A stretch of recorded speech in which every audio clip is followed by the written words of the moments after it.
Hey, this is City Girl Tyler, and I'm here with All Access Detroit.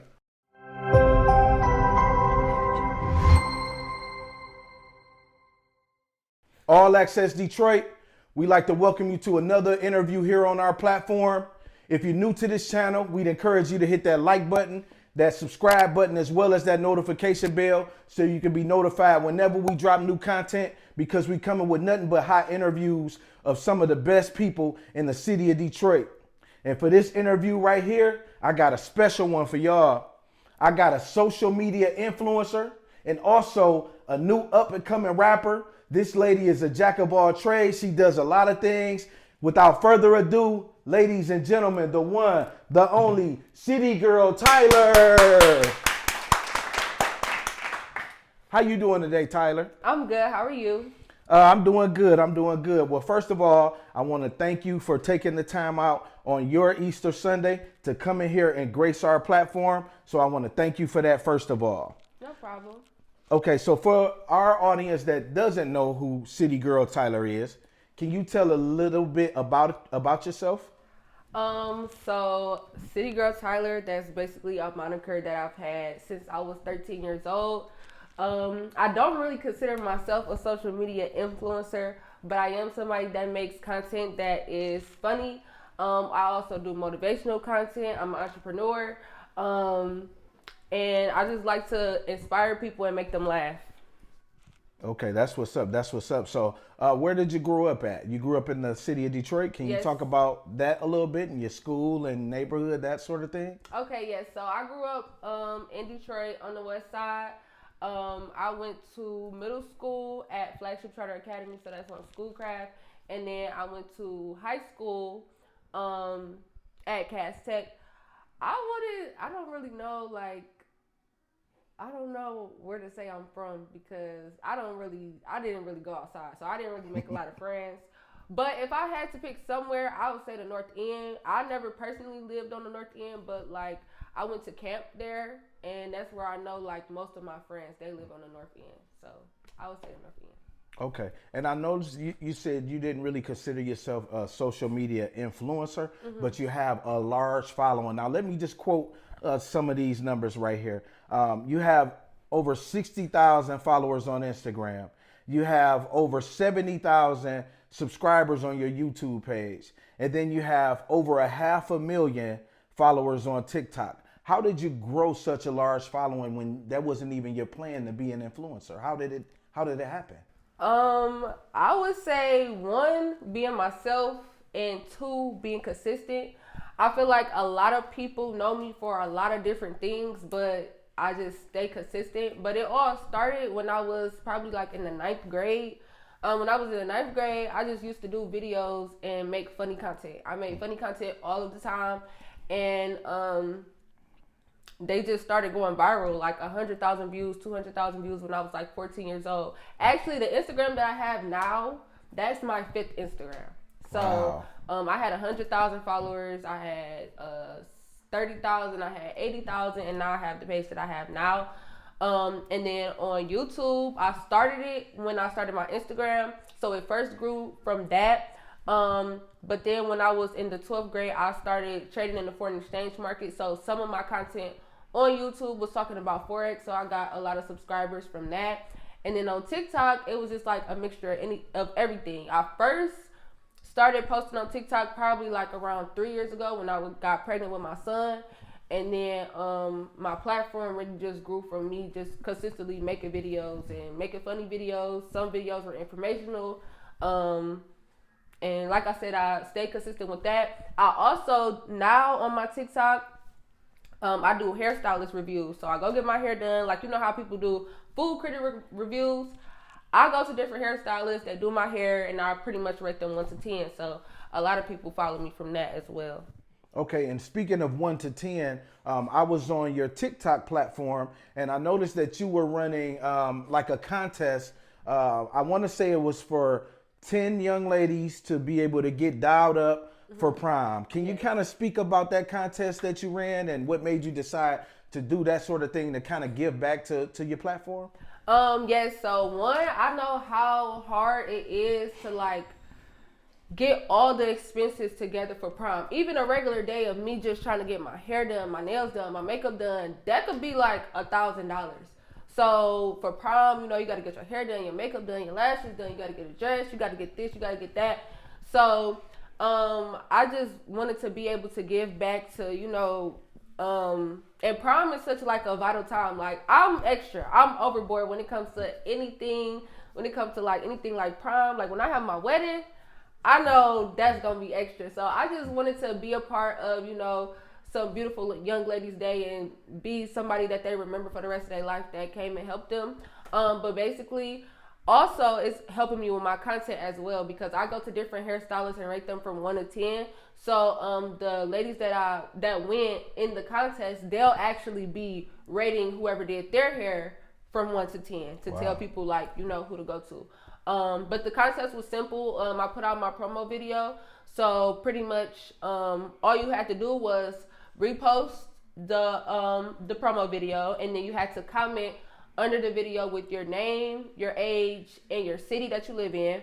And then once you do that, your friends, family, and followers can go and comment under that comment, and whoever gets the most comments is the winner. Or it'll be 10 winners. So the most out of the 10 people that have the most comments will be the winner. Okay. And so by the time that this interview actually drops, you will have announced the winners by that time. So I want to just say congratulations to those 10 young ladies that are being blessed by City Girl Tyler with being able to have all of this stuff done for you for prom, because it's not cheap. So you're a full-time content creator? Yeah, I'll say yeah. As well as a mom, right? Yes. Okay. So can you talk about being a mom and a content creator at the same time? Does it kind of interfere with it a little bit? No, I feel like my son actually helped me make content because he is funny. Like, that's honestly probably the funniest person I ever met. He remind me a lot of my little brother, but yeah, he's funny. So everybody love him on social media more than they love me. So I feel like it actually helped. And I wasn't intending for it to be like that, but that's just what it was. Oh, that's how it's going. How old is he? He's 2. Okay, so he'll probably have a large platform and large amount of followers by the time he's 14, like you did at this rate. Are there any challenges that you face from being an influencer? Like now, when you go places, I'm sure people recognize you and they speak to you and you know, want to take pictures with you, you know, that sort of thing. Are there any challenges or any problems with being an influencer, or are you okay with it? I feel like I wouldn't say problems, but I am not used to like being stopped and, you know, people recognizing me and stuff like that. So sometimes it does catch me off guard, and I still don't fully know how to, like, when somebody recognizes me, how to take it in. So some people might, you know, they might meet me and they might think like, oh, maybe she's rude or anything like that. But that's never the case. I just, you know, I just don't really know how to take it in. That's pretty much it. So people do stop me a lot now, like not even just here, anywhere that I go. When I was living in Atlanta, a lot of people stopped me. I was just in Houston last week, and a girl stopped me and said like, hey, I just see your videos on TikTok and stuff like that. So that's really it. But other than that, it's fine. Okay. And how do you stay relevant after all these years? I mean, you've had other Instagram accounts, new YouTube accounts. You've ran into some issues where a lot of people would have just stopped, because a lot of people, you know, if they have any bad streak or lose a page or something like that, you know, a lot of them they just quit. So how are you able to stay relevant? I remember you saying that you started around 14, right? So how are you able to stay relevant and for your platform to continue to grow up to this day? I just feel like it's something that I like to do. I like being in front of the camera. I like creating content. I actually feel like I'm not taking it as serious as I should be, and I actually feel like I could be a lot further if I did. So, but with the consistency that I've had, it has brought me this far. So mainly just one, being yourself, because I feel like people resonate with me, so that's why they continue to follow me, follow other pages that, you know, I make. Also, the people that do follow me, that's another thing that makes me continue to create content, no matter, despite any like type of hiccups that I get. because they actually enjoy it. They look forward to it. So just the people that follow me, I guess you could say supporters or fans. I don't really like to say fans, but any supporters or any fans that I have that do show me love, that helps me continue to create content, and it's actually something that I like to do. So. Okay, and having a large platform, a large following, I'm sure that comes with a lot of brands or a lot of people reaching out to you for promotion and things of that nature. Do you get a lot of that? Can you kind of talk about that for those that are looking to become influencers and how that works? Yes. So a lot of brands reach out to me mainly from TikTok, but I've also had some reach out to me from Instagram as well. And pretty much when they see that you're consistent with your content, they'll reach out to you saying, hey, we want you to promote this. Depending on whatever your niche is, they'll ask you. So me, most of the time, it's like wig companies that reach out to me, but I've had people that I've had lash companies reach out to me. I've had makeup companies reach out to me and say, hey, we really like your videos. Your videos resonate with our brand. Can you promote this? And then you give them your rate. And then once you give them your rate, they'll either say, hey, okay, that's cool with me. Or they'll say, like, can you negotiate? Or can you fluctuate on your price? And then from there, you just, you sign a contract most of the time. And then you make the content. If they like it, you have to send them a draft. So if they like your draft, then you can put it out, and 9 times out of 10 they pay you within 24 hours. Wow, that's great information. So let me switch gears a little bit, because I understand that you also have another talent that you're about to let people know about, rapping. Yes. Right? Yes. So City Girl Tyler is about to start rapping now. Can you talk about that now? Do you have music? Do you have plans? Like, speak about that. So I always loved music, and I always wrote music since I was younger. I just feel like I never had the confidence to actually put it out. But I've always loved music. Also, when I was younger, I used to like make small little freestyles. That's another way I was going viral on Instagram. I would make like small freestyles, but they would be like silly. They'd be like 30 seconds or 45 seconds or something like that. But over the summer, I guess I just got the courage to start, and I actually liked it. Well, that's what's up. So we can expect the City Girl Tyler project coming in the future? Yes, my rap name is Big TP. So okay, definitely TP. A Big TP project coming soon. Yeah. Okay, so that's dope. So I got a couple other questions for you. One of them is, I know you do a lot of reviews. Have you been getting any backlash for negative reviews? Yes, I have. So, people have been saying that basically my whole goal is to bash black business owners, because obviously I don't really get my hair done by other people besides black women or black men as well. I've gotten my hair done by black men, but some people are saying that like my whole goal is to like bash business owners, and every review that I do is negative and things of that nature. I do feel like with social media, sometimes negativity is pushed more than positivity, or if it's anything that's some type of drama, people of course are gonna push that further than they're gonna push anything that is positive. I don't know why it's like that, but that's how it is. So sometimes the videos that go more viral are videos where there is something that's negative that is happening. And so some people see that, and I guess every video that they see, it'd be like basically somebody getting a bad review. So it'll just be, people having their opinion about what I do. But honestly, I try not to read my comments a lot, so it don't really bother me that much because I don't really read them that much. So you're just doing honest reviews. You're not looking to bash anybody. No, my whole thing was starting to do the reviews is to tell people good places to go get their hair done, because I get my hair done a lot. Like even before I was doing reviews, I would get my hair done a lot.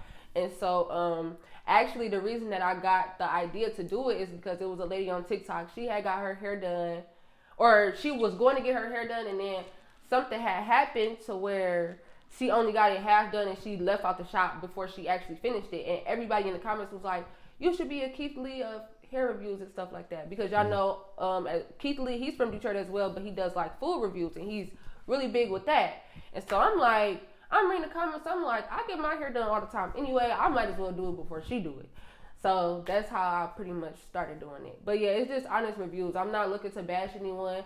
I only really go to people that either people comment their name a lot and say, hey, this is a good person for you to go to, or I feel like they can do hair. I don't never go to nobody and say, oh yeah, they can't do hair, but I'm gonna still go to them anyway so I can bash them. Like I don't do that.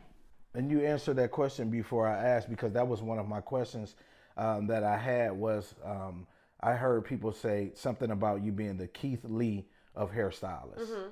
And you said Keith does hair reviews? No, he does food reviews. Okay. So people were saying like you should do like the Keith Lee of hair, like you should do hair reviews like he does food reviews. Mm-hmm. Okay. So you said you don't even read the comments. I do sometimes, or like sometimes people that I know, they'll read them and like kind of tell me what they say, but I feel like I don't want to, how do I say this? I feel like people harp more on negativity than they do on positivity. Like it could be 100 people telling you like, oh, I like what you do, I support you, such and such and such, but then you'll get that one negative comment and then you'll just feel some type of way. And I struggle with that myself. And so I do feel like sometimes I do want to look at my comments more because I want to be more engaged with the people that support me. But I also don't want to harp too much on the negative. And obviously it's not just, one negative comment, because I'm getting hundreds of thousands, even sometimes millions of views. So it's not just one negative comment, but I do know that there's more positive than negative. But right now, until I get fully in tune and more used to like going viral and more used to criticism and stuff like that, I just personally try not to look at the comments at all because I don't want to focus on the negative. And I'm glad that you touched on that, because I was going to ask you about that for those young ladies that are watching you and are thinking about, trying to start them a platform and be an influencer themselves, and how they would be able to deal with that, because you're putting yourself out here to the public. Mm-hmm. So you're going to, like you said, for everyone that you have that comes and says, hey, we love you, you're also going to have those people in the comments that are going to be talking all type of crap and all that kind of stuff. So your advice to them is, don't read the comments, right? I feel like don't read the comments, but even if you do read the comments, like, try to just focus on the things that are positive. Instead of your first reaction being going to respond to something that that's saying something negative, respond to all the people that said something positive before you respond and give your energy to that one negative person, because people will respond to negativity but will ignore all the positivity. So that's all I'm saying. Like, just try to keep everything positive, because you are putting yourself out there on the internet for, you don't know who's liable to see whatever you're doing on the internet. And so you're putting yourself out there to basically the world. It's not, everybody's not going to like what you do, but as long as you like what you do and you have those people that do rock with you, just try to focus on that. Mm-hmm. And obviously you are viewed all around the world. You have millions of views. What would you say is your most viewed video that you've ever done, and how many views was that? The most viewed video that I've ever done got 17 million views. And it was when my son was like 2 weeks old, and he was like, I don't know, I was just a new parent, and he was doing something that I felt like was weird. Like, his eyes was just like open real wide. And so I said to him, I was like, I don't know what, I can't remember the exact thing that I said, but I was like, close your eyes or something, or blink or something like that. And I posted it, and it got 17 million views. Wow. That's incredible. Mm-hmm. So being a social media influencer, have you had a lot of interactions with like any celebrities? Not celebrities that like, I guess, knew who I was, like in person. No, just interacting with your accounts. Oh yeah, I have celebrities that interact with my accounts all the time, but not really in person. But I do have people that are celebrities that post on my page, that comment on my page. I remember one time Doja Cat, she posted my son on her Twitter, and people were sending it to me. Oh wow, that's dope. Do you have any future projects, anything you're working on, anything that's coming up that you like to inform our audience about? Besides my prom giveaway, I know by the time this get posted, it'll be closed. But definitely look on my TikTok, my Instagram, and hopefully my YouTube, if I can get this editing thing together, for some of the prom send-offs and the prom hair reviews. Okay. And lastly, can you just kind of shout out all of your handles everywhere they can find you? YouTube, TikTok, all that. Is it all City Girl Tyler? My Instagram is City Girl Tyler Inc. My TikTok is City Girl Tyler. Facebook, Tyler Patterson. And my YouTube name is Frosty T. Okay, Tyler, so we really appreciate you gracing the platform. I understand you have a single coming out. Do you want to tell the people about the single, the name, and that sort of thing so they can be ready for it? Yes, so my single name is Genie. That's the first song that I've ever pretty much recorded by myself with my own beat and all my own lyrics. I don't know when it's coming out yet, but I know I do have a music video on the way, so definitely stay tuned for that. Okay, and who are your musical influences? Like who are you listening to right now? Oh, who do I listen to? I listen to everybody. I listen to everything. I listen to everything. But I would say my favorite rapper is J. Cole. Okay. So is that the kind of rap you're doing, or? No. No, we is not about to get into that, No. I just make stuff that is fun. Honestly, when I first made a song, I first started recording music because I was trying to get over my ex. So that's how I was basically like getting over it. Me and my cousins, we had just went to the studio. So with that backstory, y'all could try to kind of see like what I be, or think what I be putting out there. I be putting out I don't know like what I could say on camera. So yeah, I just be putting out like motivational music for the young ladies. Yeah, okay. I say that. Okay, and last comment is, how do you address the haters? I don't. When there's people, the one thing that haters do not like is when you do not give them attention. So I try not to give them what they want, which is attention. I just try to let it be, unless the disrespect is like too blatant. But other than that, I just let it go. Okay, well, that was dope. Thank you, City Girl Tyler, for coming through the platform. And we'll be on the lookout for your single.